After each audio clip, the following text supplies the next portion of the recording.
In this video, we'll learn how to query BigLake with ClickHouse.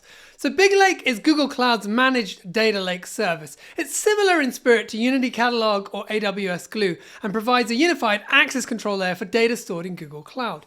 Google provides some public datasets hosted on BigLake, but you'll need to provide your own credentials to query them. So I've got this permissions.sh file which has all the steps. So we need to define our project ID and email. Then we've got to enable the BigLake API for our Google Cloud account. And then we're going to grant the BigLake viewer role and the GCS object viewer role for our user. If we then scroll down, we then need to set the quota project. And then at the end, we can generate the file for the required scopes. And that's going to give us back a credentials JSON file. We're then going to launch ClickHouse and we're going to create a database called BigLake.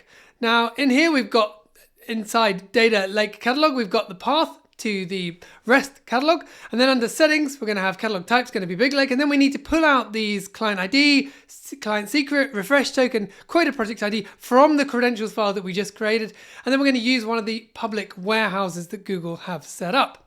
We can then call show databases. You see BigLake comes up and we can have a look at the tables in that database. And you see we've got NYC Taxicab and NYC Taxicab 2021. We're going to look at that top one for now. So we'll do a describe on that table and you see it comes back. Now if you've used the New York taxis dataset before, this is pretty much standard. You see we've got pickup and drop off times. We've got the passenger count, trip distance, fare amount, taxes and so on.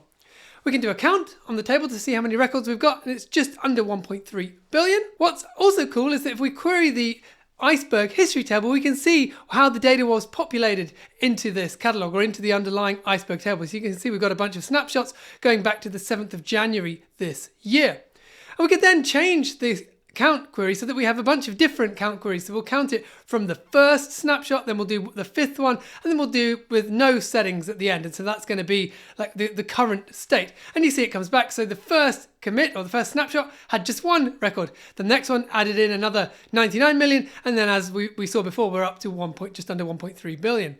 We can also update the query to work out, okay, what's the most popular pickup date where there were more than 10 trips, and it's based on the most expensive average fare. And you can see that comes back. So it was the 4th of May 2020, then we've got the 7th of October 2020 just after that. And you'll notice that took about 2 minutes. So a lot of that is going to be, it's coming down to my machine from wherever Google have this data stored. We can then pull the data down all to my machine. So we can create ourselves a ClickHouse merge tree table. And then we're just going to go and query the NYC Taxicab table over on Google's BigLake, and it's going to pull all the data down. This is going to take a long time, so we're going to really speed this up for the video, and we'll go over to the end, and you can see it takes just under 740 seconds to get down those 1.3 billion rows to my machine. But we can then rerun our query from before to find the most popular pickup date for in terms of expensive average fare, and you can see this time it takes just 8 seconds to give us the result. And so that's BigLake. If you want to have a look at other ways that you can query data lakes using ClickHouse, you want to check out this video next.